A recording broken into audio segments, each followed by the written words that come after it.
What's going on, everybody? It is time to talk about this week's indie comics on Final Order Cutoff. I've got some really cool number ones for you this week and two number twos that we're going to talk about. I'm excited about all of these comics, but there's one really big one that you guys are going to want to check out. So if you want to know what books you should pre-order from your local comic shop by Monday, stay tuned. All right, let's start at the top of the list with Boom Studios. I look at the Previews World catalog and I look at the final orders due list, and I don't have anything from Image, but it goes Image, then Boom, then Dark Horse, IDW, Marvel, Dynamite, and the Comics and Graphics novel section, which is where a lot of the really cool stories are and are not always talked about, and so that's most of my list usually. Today we're going to start with one from Boom Studios, and we've got GHOSTLORE number 1 of 12 from Colin Bunn, Leo Max, and Brian Hurt. We've all heard of ghost stories, but what stories do the ghosts themselves tell us? An estranged daughter and her pastor father wander a haunted land. They only have the restless spirits, each with its own story to tell, as company along the way.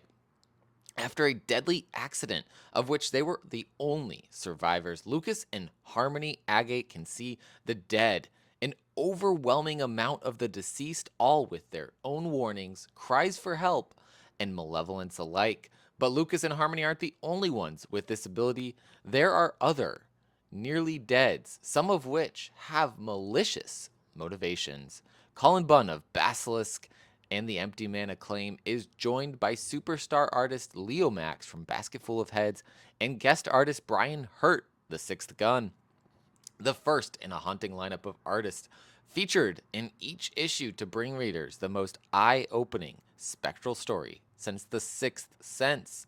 This 12 issue series is the newest Boom Studios collaboration with Cullen Bunn, with issue 1 featuring a special Spot UV ghost variant. So if you're into collecting those cool UV Spot variants, check that out. It looks like it's going to be pretty cool. But the story, I'm excited for more Cullen Bunn, especially coming from Boom Studios. Puts out some great stuff with them. Usually Basilisk was so good. And this is not the only Cullen Bunn book on the list today, so stick around for the rest of that. But before we get to that, we've got one from Ablaze Publishing. This is Volume 2 of Animal Castle. We've got the first issue from Xavier Dorison and Felix Delep. The hit series is back. On the farm, all animals were equal. In the castle, some are more equal than others. Animal Castle Volume 2 picks up shortly after the events of Volume 1, with Miss B trying to convince the animals not to give in to violence in order to put an end to Silvio's reign. At the castle, the dictatorship continues. Thanks to the efforts of Miss B and her friends, the animals attempt to remobilize the pacifist movement of the Daisies. But Silvio, the bull dictator, is trying to keep them under his hoof to keep his power. Helped by his cruel canine militia, he decides to have the rebellious animals imprisoned in the dungeon. But Miss B and her friends will respond once again with trickery and solidarity. I absolutely loved the first volume of this, and it's available right now if you want to read it and haven't gotten to. There is a hardcover. I believe there's a trade paperback as well. So go check that out and then hop on in to Volume 2 with this first issue. Coming up next from Oni Press, we have the other Colin Bunn book on here, and this is called Lamentation. This is issue number 1 from Colin Bunn, Arjuna Susini, and Hillary Jenkins, with a amazing Man House cover here. Man House, I've been enjoying his art since I saw it on the covers for the OZ from David Pepose, and this is just a killer cover right here as well. Also does some killer art in Nightfall double feature from Vault Comics. So what is Lamentation about?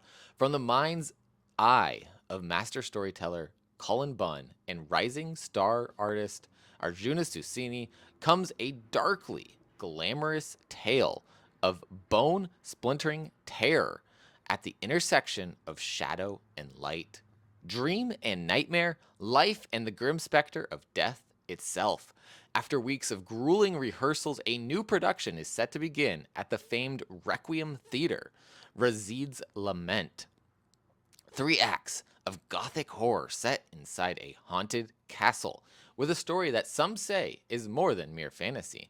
Under the stern rule of dedicated but temperamental director, the script seems to be ever changing and more mysterious still. Our lead actress has found herself cast in the role of a lifetime without so much as an audition.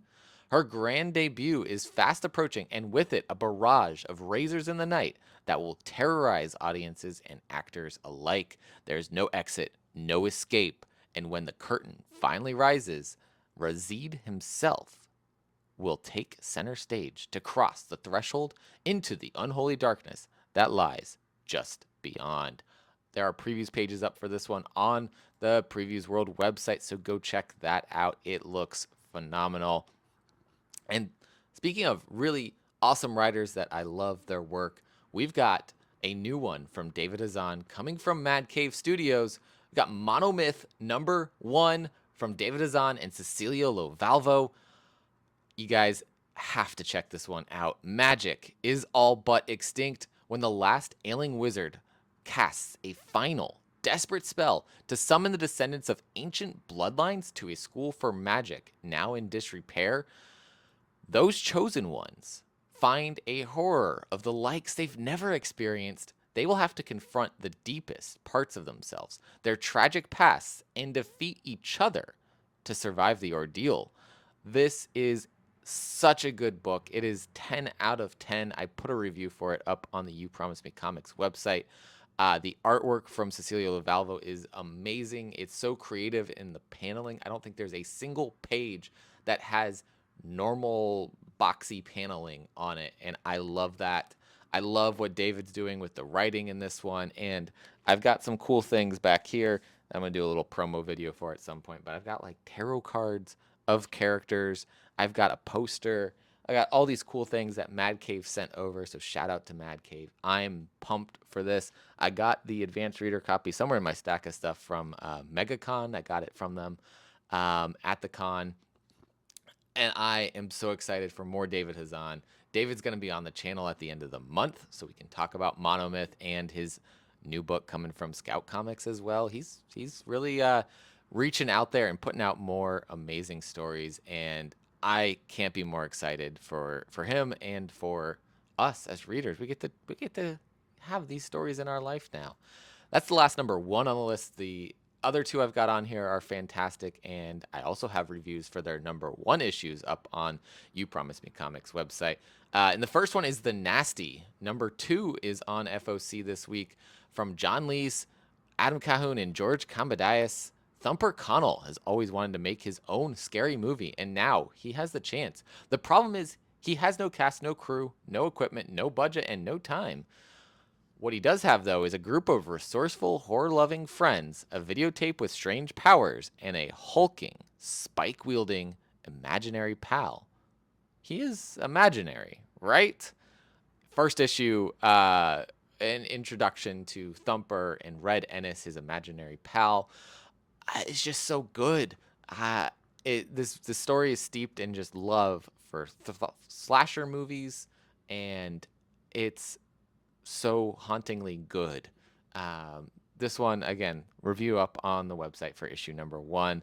And last but not least, we're going to switch gears a little bit, and we've got from Keenspot Entertainment, Toy, issue #2 from Brett Murphy and Wilson Gandolfo, the creators of Sumerian's Paranormal Hitman and the prequel comic to Kingdom Come Deliverance. Toy and Croc are headed to InventorCon, or so they thought. Find out what happens to our new favorite duo in the second issue of Toy. This one is going to be bananas. I loved issue #1. This is a cool all-ages comic that feels like watching cartoons from the 90s. You've got the humor for the kids. You've got the humor for the adults. It's just a fun time. It's episodic. It's a blast to read, and it is the last one on the final order cutoff list this week. So tell your shops that you want these comics before Monday, April 10th, because that is the last day that they will be able to order them. And Easter's on Sunday, so you might want to just let them know now. As soon as you see this, if any of these resonate with you, email your shop, call your shop, and say, hey, I want to add this to my pull list. Pre-ordering books is so important. It lets the shops know how many readers that they have in the shop already that are looking to check out these stories, and then helps them know how many extras to order. If it's a really popular series, they're going to order more, and that helps them get the books to people who want to read them, but also helps it helps the publishers to have more pre-orders in there so that they can put out more of the story. So tell your shops, let them know, and as always, collect what you love. See you next time.